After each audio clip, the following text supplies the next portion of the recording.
ख्रिस्ताठाई जमलेल्या माझ्या प्रिय बंधू भगिनींनो, आमच्या संस्थेतील एका धर्मगुरूने त्याची पाचारण स्टोरी म्हणजेच वोकेशन स्टोरी माझ्याबरोबर शेअर केलेली होती. त्याने सांगितलं की तो एका नोकरीला होता, चांगली सॅलरी त्याला होती, त्याची गर्लफ्रेंड होती, प्रियसी होती आणि काही महिन्यानंतर त्याचं लग्न होणार होतं.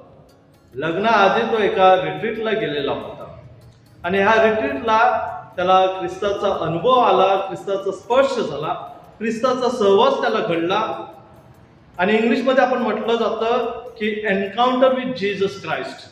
त्याला हा ख्रिस्ताचा स्पर्श झाल्यानंतर त्याने स्वतःला सांगितलं की आतापासून मी लोकांसाठी आणि ख्रिस्तासाठी जगणार आहे, म्हणजेच ख्रिस्तच माझ्यासाठी सर्वस्व आहे. आणि त्यांनी नोकरी सोडली, छोकरी सोडली आणि कॅपुचिन धर्मगुरू झाले. इतकंच नाही, तो आईवडिलांचा एकुलता एक पुत्र होता आणि म्हणून आईवडिलांच्या मृत्यूनंतर त्याने सर्व प्रॉपर्टी विकून टाकली, गोरगरिबांना दिली. हे सर्व त्यांनी कशासाठी केलं? ख्रिस्तासाठी, ख्रिस्ताच्या प्रेमासाठी हे सर्व त्यांनी केलेलं आहे. जेव्हा आपणाला ख्रिस्ताचा स्पर्श होतो, ख्रिस्ताचा अनुभव येतो, ख्रिस्ताचा सहवास घडतो, तेव्हा आपल्या जीवनामध्ये कायापालट होते, बदल होतो. आपण एका नवीन जीवनाला सुरुवात करतो. आपण ख्रिस्तासाठी जगत असतो. आपणाला ठाऊक आहे, सॉल हा ख्रिस्ती लोकांचा छळ करत होता. ख्रिस्ती लोकांचा छळ करण्यासाठी तो दमास्कस ह्या वाटेवर जात होता आणि दमास्कसच्या वाटेवर जात असताना त्याला ख्रिस्ताचा स्पर्श झाला, ख्रिस्ताचा सहवास त्याला घडला, ख्रिस्ताचा अनुभव त्याला आला आणि सौलाचा पॉल झाला. ज्या ख्रिस्तासाठी आणि ख्रिस्ती लोकांचा तो छळ करत होता, आता त्याच ख्रिस्तासाठी त्याने आपल्या जीवनामध्ये छळ सहन केला, त्याने आपल्या जीवनामध्ये त्रास सहन केला. इतकंच नाही, ख्रिस्तासाठी आपलं जीवन समर्पित केले. आजच्या शुभ वर्तमानामध्ये आपण पाहतो, शम्रोनी स्त्री, हिच्याकडे पाहिल्यानंतर आपण पटकन लेबल देणार आहोत की ही पापी स्त्री आहे, ही वाईट स्त्री आहे, कारण तिने 5 नवरे सोडून दिलेले आहे आणि आता ती 6व्या नवऱ्याबरोबर राहत आहे. परंतु प्रभू येशू ख्रिस्ताने या शम्रोनी स्त्रीकडे पापी स्त्री म्हणून पाहिलं नाही, तर एक माध्यम म्हणून पाहिलं, ज्याच्याद्वारे तो तिच्या जीवनात आणि तिच्या गावातील लोकांच्या जीवनामध्ये पश्चातापाची भावना निर्माण करू शकतो, त्यांच्या जीवनामध्ये परिवर्तन घडवू शकतो आणि त्यांच्या जीवनामध्ये परिवर्तन घडवू शकतो. म्हणून प्रभू येशू ख्रिस्त तिच्याकडे पाणी मागतो. तसं पाहिलं तर प्रभू येशू ख्रिस्ताला पाण्याची तहान लागली नव्हती, कारण शुभ वर्तमानामध्ये आपण पाहतो कुठेच दिलं नाही की प्रभू येशू ख्रिस्ताने पाणी पिलेलं आहे. प्रभू येशू ख्रिस्ताला तहान लागलेली होती आत्म्याची. म्हणूनच प्रभू येशू ख्रिस्त म्हणतो, मी नीतिमानासाठी आलेलो नाही, तर पापी लोकांचं तारण हवं, पापी लोकांच्या जीवनामध्ये बदल हवा म्हणून मी आलेलो आहे. आणि हाच प्रभू येशू ख्रिस्त जरी यहुदी असला तरी एका शम्रोनी स्त्रीकडे पाणी मागतो. त्यावेळेला एका पुरुषाने स्त्री बरोबर बोलणे सुद्धा गुन्हा होता आणि तेच आपण शुभवर्तमानामध्ये पाहतो. त्याचे शिष्य जेव्हा प्रभू येशूला स्त्री बरोबर बोलताना पाहतात, तेव्हा ते म्हणतात त्यांच्यामध्येच की हा कसा स्त्री बरोबर बोलत आहे. प्रभू येशू ख्रिस्ताने तारण कार्यासाठी समाजातील सर्व बंधने तोडून दिलेली आहेत. त्याने जातपात पाहिली नाही, गोरगरीब पाहिला नाही, त्याने पापी मनुष्य पाहिला नाही, तर सर्वांचं तारण व्हावा हाच प्रभू येशू ख्रिस्ताचा उद्दिष्ट होता. आपण शम्रोनी स्त्रीच्या जीवनामध्ये पाहिलं तर तिच्या आध्यात्मिक जीवनामध्ये हळूहळू वाढ होते. तिने प्रभू येशू ख्रिस्ताला सर्वप्रथम पाहिलं तेव्हा संबोधलं गुरुजी. नंतर तिने प्रभू येशू ख्रिस्ताला प्रॉफेट, संदेष्टा, प्रवक्ता म्हणून ओळखलं आणि शेवटी तिने प्रभू येशू ख्रिस्ताला ओळखलं की तू मसीहा आहेस, जिवंत देवाचा पुत्र आहेस, तू खरोखर ख्रिस्त आहेस. आणि ज्या प्रभू येशू ख्रिस्ताने तिला सांगितलेलं होतं की मी तुला जिवंत पाणी देईल, जिवंत जल देईल, तेच जिवंत जल पाणी तिने स्वीकारलेलं होतं, म्हणजेच तिने येशू ख्रिस्ताला स्वीकारलेलं होतं. आणि येशू ख्रिस्ताला ओळखल्यानंतर, येशू ख्रिस्ताची जाणीव झाल्यानंतर, येशू ख्रिस्ताला स्वीकारल्यानंतर तो ख्रिस्त दुसऱ्यांना देण्यासाठी ती आपल्या गावात गेली. तिने जे पात्र आणलेलं होतं ते पात्र तिथेच ठेवलं, कारण आता तिला पाण्याची गरज नव्हती, ख्रिस्ताची गरज होती. आणि तो ख्रिस्त दुसऱ्याला देण्यासाठी गावात गेल्यानंतर गावातील लोकांना ख्रिस्ताविषयी सांगितलं आणि त्या गावातील लोकांना ख्रिस्ताजवळ आणलेलं आहे. तिने आणि तिच्या गावातील लोकांनी ख्रिस्तावरती विश्वास ठेवला आणि अशा प्रकारे त्या सर्वांना जिवंत जल, जिवंत पाणी मिळालेलं आहे, म्हणजे ख्रिस्त मिळालेला आहे. आणि त्यांना विपुल प्रमाणाचं अनंत काळचं सार्वकालिक जीवन मिळालेलं आहे.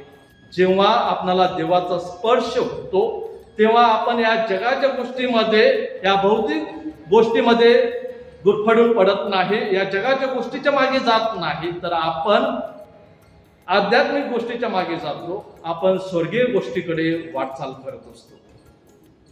आपण इस्रायल लोकांच्या जीवनात पाहतो, इस्रायल लोकांना देवाच्या चमत्काराचा अनुभव आलेला होता. परमेश्वराने त्यांना इजिप्तच्या गुलामगिरीतून सोडलेलं होतं. तांबडा समुद्र दुभागून एका ठिकाणाहून दुसऱ्या ठिकाणी त्यांना नेलेलं होतं.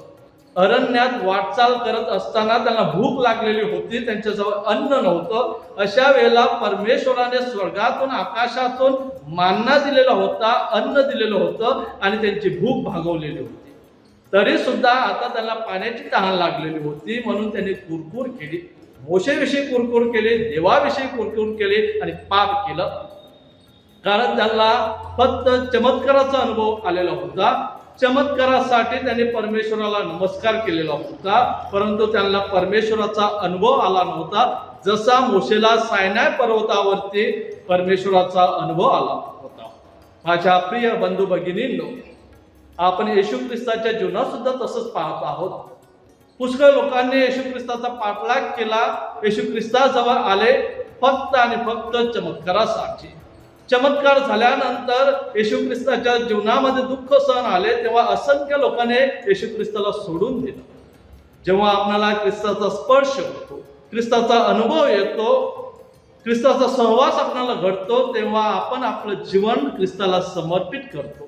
आपण आपलं पापी जीवन ख्रिस्ताला समर्पित करतो आणि ख्रिस्त त्याच्या पवित्र जीवनाद्वारे आपलं जीवन पवित्र करतो, आपलं जीवन शुद्ध करतो आणि ख्रिस्तासाठी जीवन जगण्यासाठी आपल्याला मदत करतो. संत जरोम हे चर्चचे हुशार धर्म पंडित होते आणि त्यांनी जवळजवळ 25 वर्ष जिथे येशू बाळाचा जन्म झालेला होता त्या गुहेमध्ये 25 वर्ष घालवलेले होते आणि प्रार्थना करत होते. एके दिवशी त्यांनी प्रार्थना केली, हे प्रिय येशू बाळ, तू माझ्यासाठी दुःख सहन केलेलं आहे, मरण पत्करलेला आहे, मी तुझ्यासाठी काय करू? तेव्हा त्याने आवाज ऐकला, जरम, तुझ्याजवळ जे आहे ते मला दे. तेव्हा जरमने सांगितलं, हे प्रभू, मी माझं जीवन तुला व्यतीत करत आहे, मी माझं जीवन प्रार्थनेमध्ये व्यतीत करणार आहे, माझे जे टॅलेंट आहेत, माझे जे गुण आहेत ते तुला समर्पित करणार आहे. तेव्हा त्या आवाजाने सांगितलं, जरम, हे सर्व तू माझ्या गौरवासाठी, स्तुतीसाठी करणार आहे, परंतु याहून अधिक तू माझ्यासाठी काय करणार आहेस? तेव्हा जरमने सांगितलं, हे प्रभू, माझ्याजवळ जो पैसा आहे तो मी गोरगरिबांना देणार आहे आणि त्याद्वारे मी तुझी सेवा करणार आहे. तेव्हा त्या आवाजाने सांगितलं, होय जरम, तू हा सर्व पैसा गोरगरिबांना देणार आहेस, म्हणजे तू माझ्यासाठी देणार आहेस, परंतु याहून अधिक तू माझ्यासाठी काय करणार आहे? हुशार जरम आता गोंधळला, अस्वस्थ झाला आणि परमेश्वराकडे प्रार्थना करू लागला की हे प्रभू, मी सर्व काही तुला दिलेलं आहे, याहून अधिक मी तुला काय देऊ शकतो? तेव्हा प्रभू येशूने त्याला सांगितलं, जरम, तुझी पाप मला दे, तुझी पाप मला दिल्यानंतर ती मी पुसून टाकणार आहे. हे शब्द ऐकल्यानंतर जरम लहान बाळकासारखा ढळाढळा रडला आणि त्यांनी प्रार्थना केली, प्रिय प्रभू, जे काही माझं आहे ते तू घे आणि जे काही तुझं आहे ते मला दे.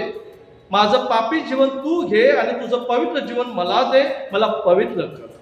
हा प्रायश्चित्त काळ आपण केलेल्या वाईट कृत्याबद्दल, आपण केलेल्या पापांबद्दल पश्चाताप करण्याचा काळ आहे.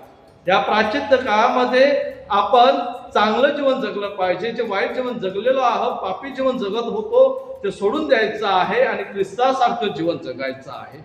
म्हणून शमरोनी स्त्रीप्रमाणे आपण विनवणी करूया, हे प्रभो मला जिवंत जल दे, जिवंत पाणी दे, म्हणजे मला वाईट करण्याचे, पाप करण्याची तहान लागणार नाही.